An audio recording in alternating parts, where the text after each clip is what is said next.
what happens now and what will happen is always the result of what has happened in the past. History is a great teacher. Whether we learn from it or not is always up to us. In this documentary, we try and have a look at a very important chapter of history, a time when the need for reform was being very strongly felt in Islam. Was this need even justified? Did this reform even happen? What was the message waiting to be delivered at a time of great chaos?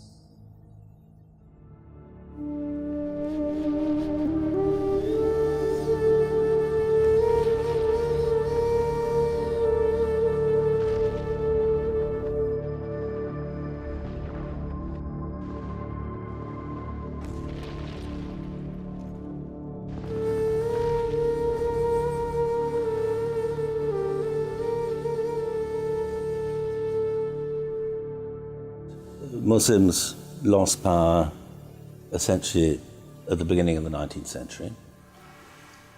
And the loss of power presented them with a problem which was actually a new problem for the Muslim world, which was how to create a Muslim society without power. Supports for qadis, supports for Islamic learning, those are almost entirely removed by the British. Why we're being ruled, by these people would be because we're not good Muslims. And if we'd been good Muslims in the past, and been more loyal to our original tradition, we wouldn't have become weak and disunited, which would have created the circumstances for colonial rule.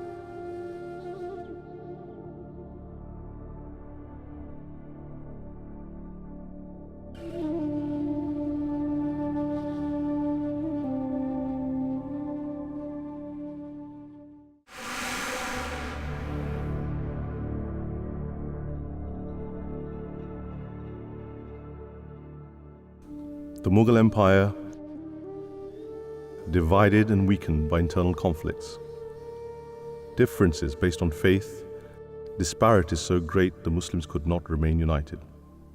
Abandoning the original teachings of Islam that united all, the Muslims were plunged into darkness. Many movements started to emerge in order to make sense of the new situation and to revive the true teachings of Islam.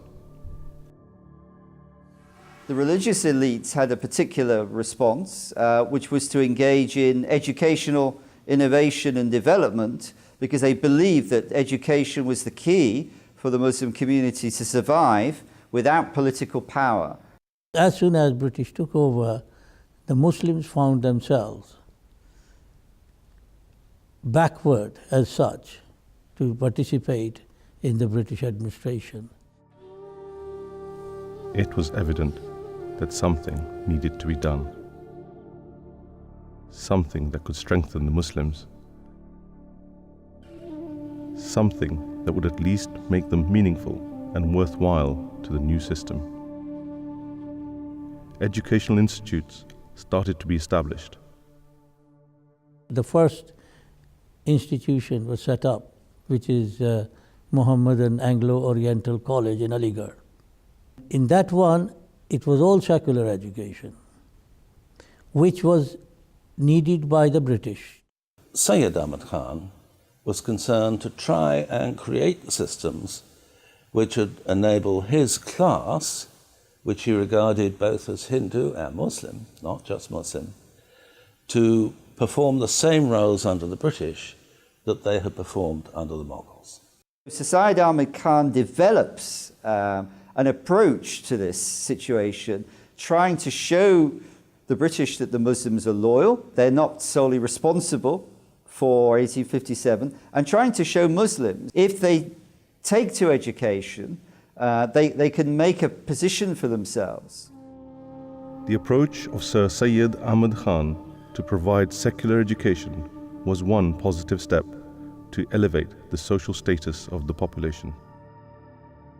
But it only had an impact on certain sections of Muslim society in North India. it only catered for urban middle class and never reached the grassroots. His reinterpretation of Islam and methods to educate society were greatly opposed by traditional Orthodox Muslim groups.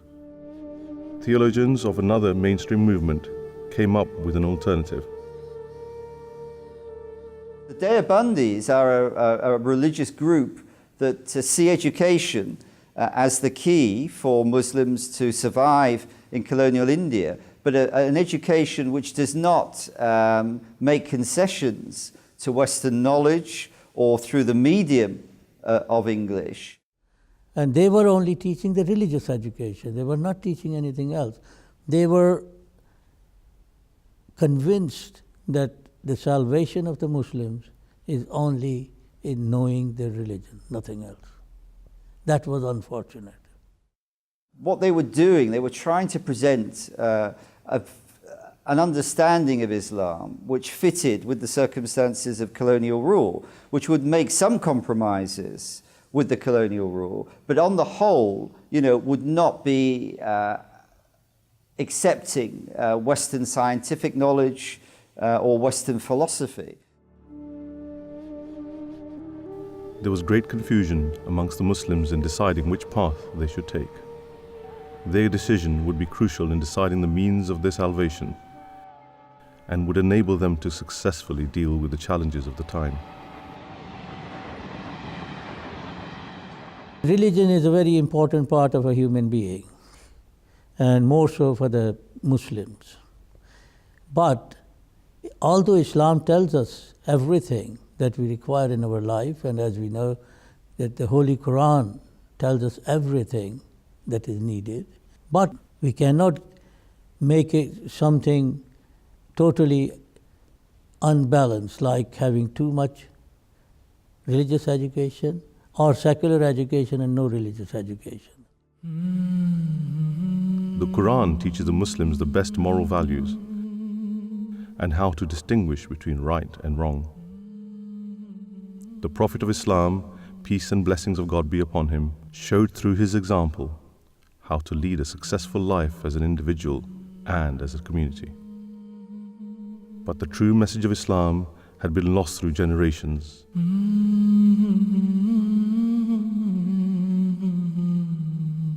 1400 years after the Holy Prophet, peace and blessings of God be upon him, the Muslims had lost the essence of Islam, and most importantly, they had forgotten its teachings of moderation. Every human being has got two dimensions. That's why we call human being a theomorphic being. That is, he's got a spiritual side and he's got a physical side.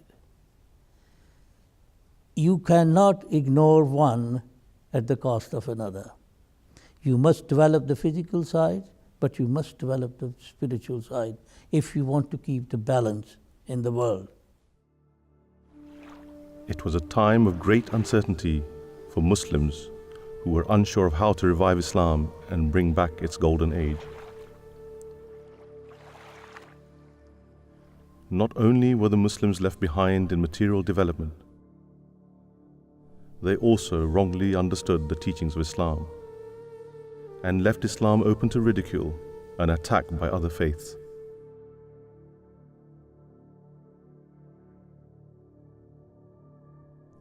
To make matters worse, the Muslims were divided greatly and disunited in the interpretations of religious doctrine. Unfortunately, the disunity amongst Muslims has been the prime cause of their decline virtually everywhere. In every Muslim empire, at different times they have had the disunity. Whenever they were united, they did great things. But mostly they have remained disunited. Christian missionaries took advantage of the situation and became very active in the propagation of their faith. In the late 19th century, the conversion of subjugated Muslims into Christianity reached hundreds of thousands every year.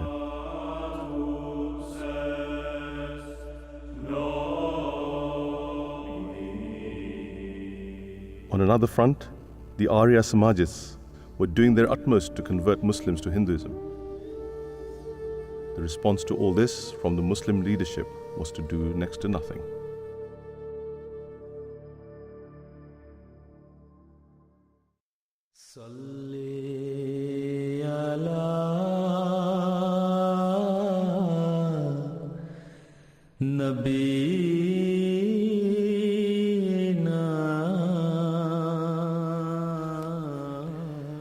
So the ground had been established. This was exactly the time that had been prophesied by the Holy Prophet of Islam, Hazrat Muhammad sallallahu alaihi wasallam. When Islam was going to be devoid of its original teachings, when all Muslims were going to be disunited, and when Islam was going to be under the attack of all other religions. It was prophesied by the Holy Prophet sallallahu alaihi wasallam that this was going to be the time of the advent of the promised Messiah, who was going to be a reformer and who was going to be the Mahdi, the divinely guided one. In the subcontinent, the province Punjab was the center of all the debates, accusations and attacks on Islam. From the same region, a person started to become known as the champion of Islam.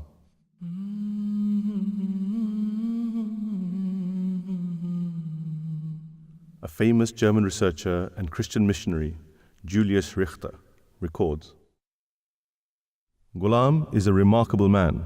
He writes clever books and in such elegant Urdu, Persian and Arabic that he is able to challenge his opponents in the most graceful Arabic literary articles to admit or to disprove his divine mission. The man on this divine mission was Hazrat Mirza Ghulam Ahmad of Qadian, who initiated a movement by the name of the Ahmadiyya movement in Islam. Hazrat Mirza Ghulam Ahmad Sahib Qadiani alayhi salatu wasalam claimed that he was divinely instructed to claim to be the promised Messiah and the Mahdi. He also declared that he had gained this status through the complete subservience of the Holy Prophet of Islam, Hazrat Muhammad sallallahu alaihi wasallam. With this claim, he started on a twofold mission. One, demystifying the teachings of Islam and trying to bring them back to their pristine form as they had been preached by the Holy Founder, the Holy Prophet of Islam, Hazrat Muhammad sallallahu alaihi wasallam. And the second being defending Islam from the attacks and the allegations that were being made on Islam from its opponents and from believers of other faiths. The kind of response, say, that Ghulam Ahmad is providing in the Punjab is very different, for instance, from that provided by Syed Ahmad Khan or that provided by the founders of Deoband. And he sees himself very much, as I see it, as needing to defend Islam against Christian missionaries who are very active, Arya Samajists, Hindu missionaries. Hazrat Mirza Ghulam Ahmad engaged in numerous public debates and dialogue with Christian missionaries and Hindu revivalists. The victory of Islam in these discussions were not only cherished by the Muslims, but the attendees belonging to other faiths also took the positive message of Islam.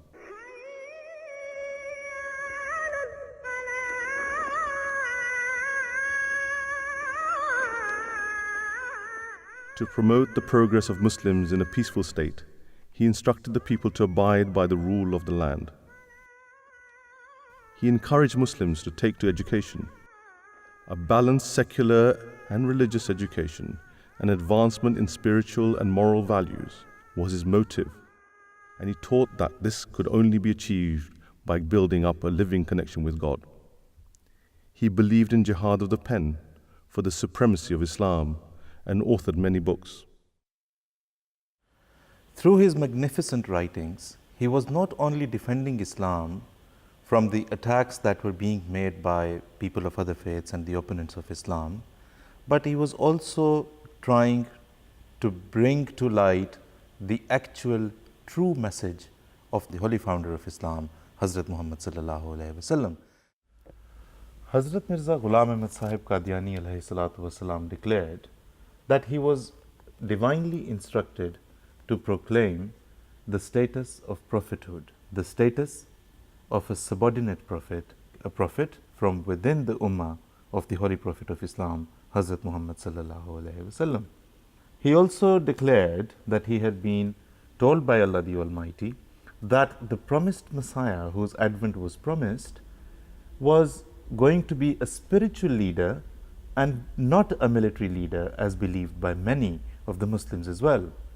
This proclamation brought with it a bitter opposition from not only within the Muslims, but from without as well. During the time of the promised Messiah Islam and his claim, some Muslims, out of prejudice, allied themselves with the Christians to oppose the Ahmadiyya community. And that probably is the ultimate. Muslim associating, allying himself with the Christian to oppose the Muslim. The Prophet of Islam, Muhammad sallallahu alaihi wasallam, and his teachings were being attacked by the opponents, and yet Muslims were collaborating with the Christian missionaries against the widely celebrated defender of Islam. Hazrat Mirza Ghulam Ahmad Sahib of Qadian alayhi salatu wasalam stated that the opposition that he had to face from within the Ummah and from without was nothing different from the type of the opposition that all prophets of God had to face in the past. He knew that, and he stated and he claimed that the opposition was a reaction which was being manifest because he was trying to demystify the original and the true message of the founder of Islam, Hazrat Muhammad sallallahu alaihi wasallam. So he took it as a natural reaction to the task that he was carrying out. And he also knew, and he also thought, and he also claimed that he had signs from God to prove that he was on the right path. And one of the signs that he presented was that his community was constantly growing. The Ahmadiyya movement had hundreds of thousands of followers by the early 20th century. Thousands of his devotees pledged in allegiance with him to take up his mission of the rejuvenation of Islam. Hazrat Mirza Ghulam Ahmad Sahib of Qadian alayhi salatu wasalam passed away in 1908, leaving behind a foundation and a scheme and a community which was striving for the progress of Islam.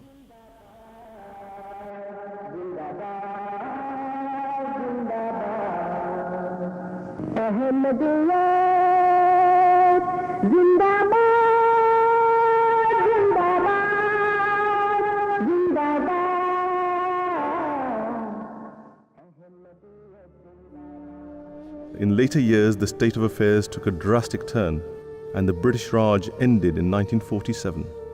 On the basis of religion, the subcontinent was divided into India with a Hindu majority and Pakistan with a Muslim majority.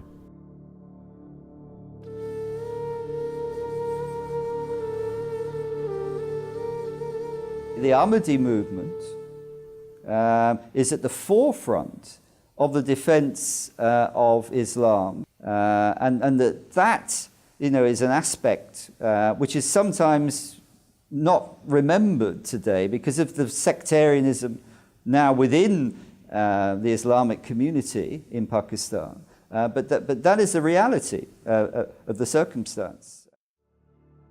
Today, the Islamic Republic of Pakistan is further divided on the basis of belief.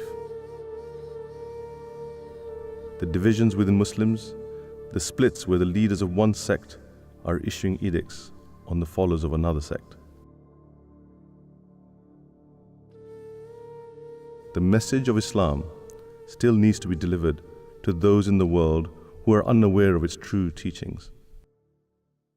The important question is, do the teachings of Hazrat Mirza Ghulam Ahmad stand true at present day And what role is the Ahmadiyya movement playing today? There were mujaddideen, there were muhaddiseen who came at the head of the century in Islam to revive Islam. But it was promised Messiah al-Islam after 1400 years who was due and who claimed that he is the one for whom the world has been waiting. His purpose was not one, but many. One essential one was to revive Islam with its pristine teachings and remove all the innovations that had crept in culturally, socially, or in different manners. To remove disunity amongst Islam, bring them under one banner, and thus create peace. Hazrat Mirza Ghulam Ahmad Sahib Qadiani, the promised Messiah ﷺ, writes in his book The Will that I came from God as a manifestation of divine providence, and it is essential for you to witness the second manifestation also. And its coming is better for you because it is everlasting, and its continuity shall not end until the day of judgment. And that second manifestation, Hazrat Mirza Sahib alayhi salam states, that second manifestation cannot come unless I depart. Soon after him, an institution of Khilafat was established which carries on his message across the world.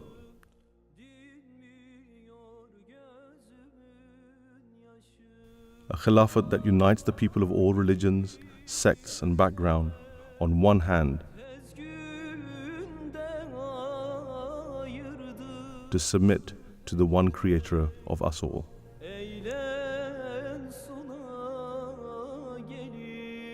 Humanity is facing new global challenges, the solution of which the Ahmadiyya community believes rests in the right interpretation of Islam given by the Imam Mahdi. The very same message that was delivered in the subcontinent for the revival of Islam is the need of the day and days to come. The large community, numbering in millions, is now spread across the world, where people from all backgrounds are united, taking the same mission of the promised Messiah, the message of revival of Islam.